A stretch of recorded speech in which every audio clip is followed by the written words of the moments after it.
Hey everyone, welcome to my Clover Books. मेरा नाम है माधुरी नागले और आज हम लोग बात करने वाले हैं अहमद शाह अब्दाली के बारे में।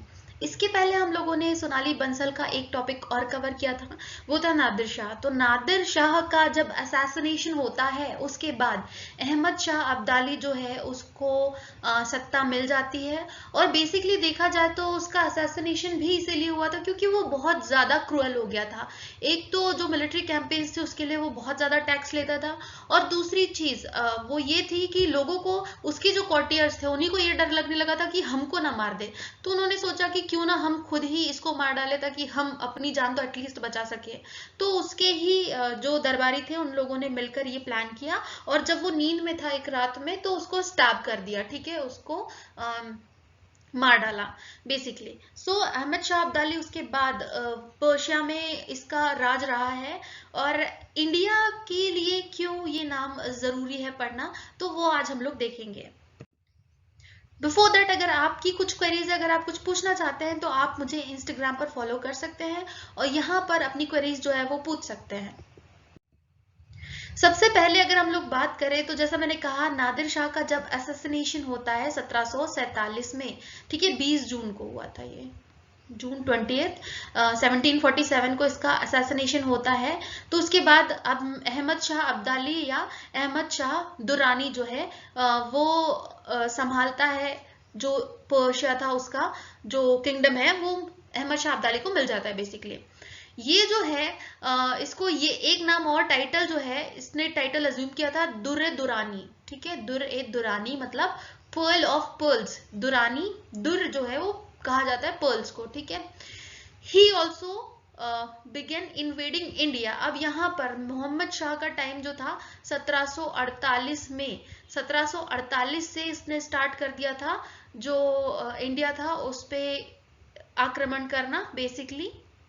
और टोटल 6 नहीं 7 बार इसने भारत को लूटने के लिए, बेसिकली लूटना ही इनका मेन उद्देश्य रहता था क्योंकि भारत के पास वेल्थ इतनी ज्यादा थी कि लोगों को हमेशा से चुभती रही है।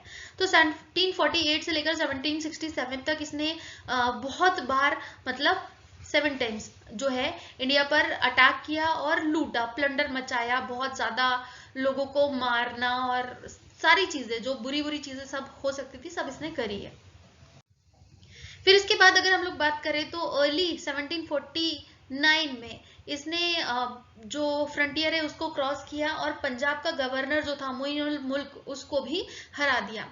फिर मोइनुल मुल्क की बात करें तो उसने 14,000 जो करेंसी थी वो देने का वादा किया अब्दाली को और चला गया, ठीक है। फिर 1752 में फिर से अब्दाली ने क्यों अटैक किया, क्योंकि उसको जो रेमिटेंस प्रॉमिस किया गया था कि आपको देंगे रेगुलरली, तो वो उसको नहीं मिला, तो उसका दिमाग खराब हो गया, तो इस वजह से उसने फिर से अटैक कर दिया इंडिया पे। फिर अहमद शाह जो है वो चाहता था कहीं ना कहीं कि बचा ले किसी तरीके से दिल्ली को डिवास्टेशन से या तबाही से बचा ले। तो उसने अब्दाली जो है उसको खुश करने के लिए क्या किया, पंजाब और मुल्तान का एरिया जो है उसको सरेंडर कर दिया। लेकिन जो गवर्नर था पंजाब का मोइनुल मुल्क, जब उसकी डेथ होती है तो उसका वजीर इमादुल मुल्क जो है इमादुल मुल्क को अपॉइंट किया जाता है पंजाब के गवर्नर की तरह 1753 में।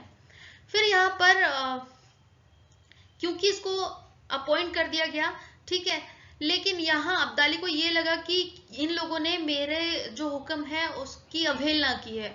उसका फिर अगेन दिमाग खराब हुआ, तो जैसे ही उसका दिमाग खराब होता है तो वो अटैक कर देता है इंडिया पे। तो 1756 में उसने फिर से इंडिया को इन्वेड किया, 4th टाइम, ठीक है, 7 बार अटैक किया है अहमद शाह अब्दाली। फिर इसके बाद अगर बात करें 1757 जनवरी में इसने दिल्ली में एंटर किया और मथुरा और आगरा तक बहुत ज्यादा लूट मचाई। फिर यहाँ वापस जाने के पहले उसने क्या किया, आलमगीर सेकंड जो है उसको एम्परर बना दिया, इमाद उल मुल्क जो है उसको वजीर बना दिया, रोहिला चीफ एक था नाजिबुद्दौला उसको मीर बख्शी बना दिया, और उसका अपना बेटा जो था तिमुर शाह दुरानी, ठीक है, उसको सुप्रीम एजेंट बना दिया गया। और क्योंकि अब वो चाहता था कहीं ना कहीं, इंडिया एक बड़ा लैंड था और वो चाहता था कि यहाँ से उसकी पावर कम ना हो, तो उसने अपने बेटे तिमोर शाह दुरानी को बना दिया यहाँ पे सुप्रीम एजेंट ताकि उनके इंटरेस्ट जो है वो सेफ गार्ड हो सके। प्लस आलमगीर सेकंड जो है उसकी बेटी से इसकी शादी भी करवा दी, ताकि और ज्यादा उसकी होल्ड जो है वो इंडिया में स्ट्रांग हो सके।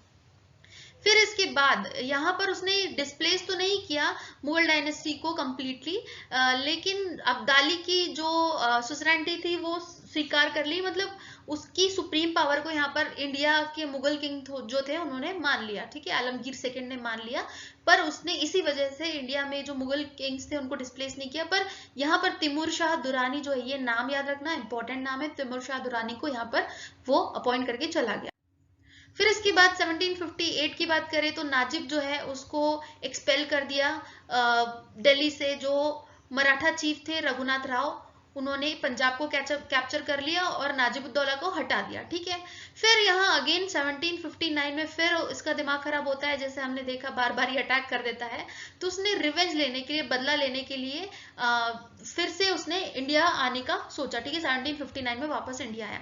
फिर अगर हम लोग बात करें तो 1761 में थर्ड बैटल ऑफ पानीपत होती है, ये सबसे ज्यादा इंपॉर्टेंट है। और अगर बात करें हम लोग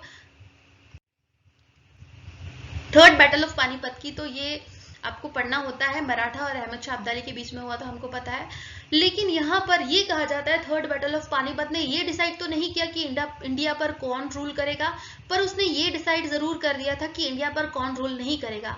और यहाँ पर बात किसकी की जा रही थी? मराठास की जा रही थी। मराठास उस टाइम तक बहुत पावरफुल हो गए थे 1761 तक, और उनका जो नॉर्थवर्ड मूवमेंट था काफी स्ट्रांगली वो चल रहा था। तो इस वजह से ये माना जा रहा था कि अगर बैटल ऑफ पानीपत नहीं होती तो शायद मराठास रूल कर रहे होते, या कंपनी जो है वो इतनी स्ट्रांग नहीं हो पाती, ब्रिटिश ईस्ट इंडिया कंपनी जो है। तो क्या हुआ, बैटल ऑफ पानीपत की वजह से जो एक फेटल ब्लो मिला, मतलब एक क्या कहे, मतलब बहुत ही घातक झटका मिला मराठा एम्पायर को, ठीक है।